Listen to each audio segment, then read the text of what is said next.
정체를 숨기기 쉽고 남에게 나쁜 말을 하기 쉬우며 쉽게 전파되고 그 흔적을 지우기는 어려운 온라인 공간.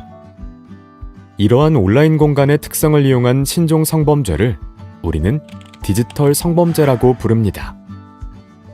디지털 성범죄는 디지털 기기 등을 이용해 온오프라인 공간을 매개로 발생하는 성범죄를 가리키는데요.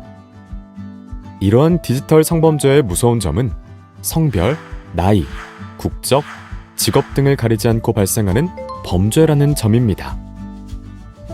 우리는 온라인 공간을 능숙하게 활용하고 있기에 이러한 범죄에 연루될 가능성이 적다고 생각하는 경우가 많지만 오히려 그러한 생각이 방심을 불러오게 됩니다.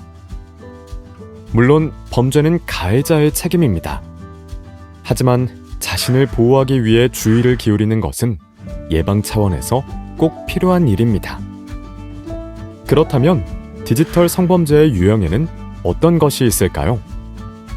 대표적인 디지털 성범죄에는 불법 촬영, 비동의 유포, 재유포 및 제3자 유포, 유포 협박, 유포 불안, 사이버 괴롭힘, 온라인 그루밍이 있습니다. 먼저 불법 촬영은 동의하지 않은 촬영을 한 후에 동의 없이 소지하는 경우나 동의하에 촬영했으나 촬영 대상자의 요청에도 삭제하지 않은 경우, 또는 소지한 이미지 등을 협박의 수단으로 사용하거나 개인의 이미지를 불법 혹은 강제로 획득하는 경우를 가리킵니다. 이러한 불법 촬영은 불특정 다수를 대상으로 하고 있기 때문에 동시에 여러 피해자가 발생할 수 있는 범죄 행위입니다. 또한 인터넷이 가지는 신속한 전파성으로 인해 피해 촬영물의 확인이나 확보가 어렵다는 문제점이 있습니다. 한편 불법 촬영은 성폭력 범죄의 처벌 등에 관한 특례법 제14조에 따라 징역 또는 벌금의 처벌을 받게 됩니다. 다음은 성적 촬영물 비동의 유포입니다. 해당 범죄는 만약 피해자가 성적 촬영을 하는 것에 동의하였더라도 동의를 받지 않고 유포하는 경우입니다. 이 경우 피해가 발생한 시기와 이를 피해자가 인지한 시기가 다르고 타인의 발견을 통해 피해자가 알게 되는 경우가 많습니다. 또한 성폭력 범죄의 처벌 등에 관한 특례법 제14조에 따라 징역 또는 벌금의 처벌을 받습니다. 재유포 및 제3자 유포는 온라인 공간의 특성으로 인해 생겨나는 문제로 해당 유포가 최초 유포자로 인한 것인지 제3자로 인한 것인지 구분하기가 어렵고 추후에도 해당 촬영물이 계속해서 재유포될 가능성이 있어 2차, 3차 피해를 끼칠 우려가 존재합니다. 다음으로 유포 협박은 금품이나 성적 착취 등의 목적을 이루기 위해 성적 촬영물로 유포 협박을 하는 경우를 가리키며 주로 양육자나 지인에게 촬영물을 유포하거나 인터넷에 올리겠다는 등의 메시지를 통해 피해자를 협박합니다. 한편 촬영물이 유포된 경우 끊임없이 확산을 반복하는 온라인 공간의 특성상 피해자가 유포 불안에 시달리는 경우가 많습니다. 피해 규모를 파악하기 어려운 상황이 많아 피해에 대한 지원에 한계가 있다는 문제도 있습니다. 이러한 유포 불안은 특수한 한 개인의 문제가 아닌 누구나 저장과 유포를 할 수 있는 디지털 성폭력의 특징으로 인한 사회구조적 문제라고 볼 수 있습니다. 한편 유포 협박은 성폭력 범죄의 처벌 등에 관한 특례법 제14조 3에 따라 징역 또는 벌금의 처벌을 받게 됩니다. 다음은 사이버 공간 내 성적 괴롭힘입니다. 해당 범죄는 성적 괴롭힘을 목적으로 온라인상에서 피해를 주는 것으로 단톡방 성희롱, 온라인 커뮤니티 혹은 게임 시 성적 모욕, 불법적인 성적 이미지와 얼굴 사진 합성 등으로 나타납니다. 이 경우 성폭력 범죄의 처벌 등에 관한 특례법 제13조에 따라 징역 또는 벌금의 처벌을 받습니다.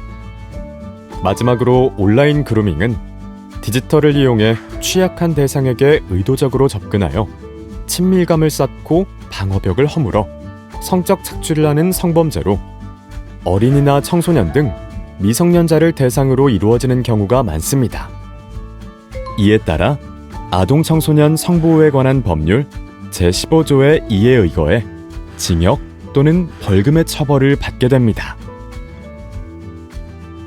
이처럼 디지털 성범죄는 온라인 공간의 특성을 활용해 직접적인 성적 착취, 희롱, 모욕, 협박, 유포 등 다양한 방식으로 일어나기 때문에 피해의 규모나 경중을 제3자가 함부로 재단하는 상황을 빚기도 합니다.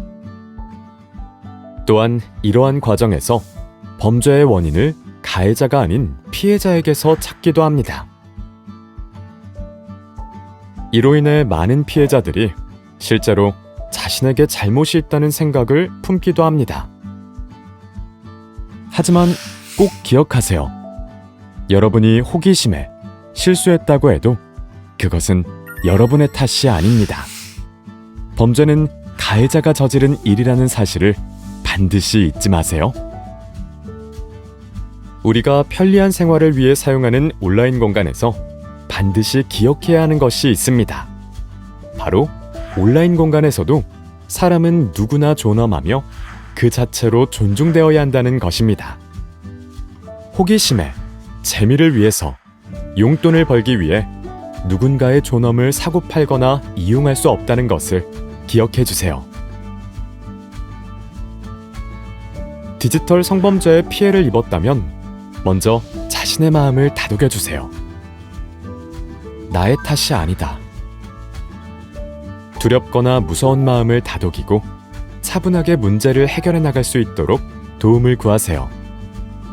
신뢰할 수 있는 어른이나 기관에 사실을 알리고 도움을 요청하는 것이 좋습니다.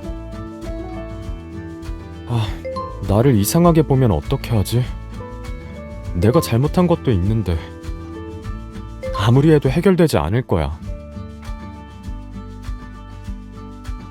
여러 가지 생각과 걱정, 두려움이 나타날 수 있습니다. 괜찮습니다. 여러분들이 도움을 청하면 모두가 함께 도움을 줄 것입니다. 걱정하지 말고 도움을 청해보세요. 신고 및 상담이 필요한 경우에는 전문기관에 전화를 걸어 도움을 받을 수 있습니다.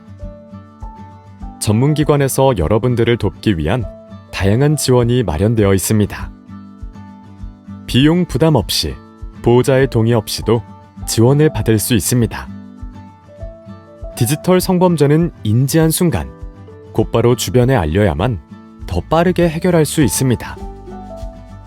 여러분의 곁에는 늘 여러분을 도와줄 사람들이 많다는 걸 잊지 말아주세요.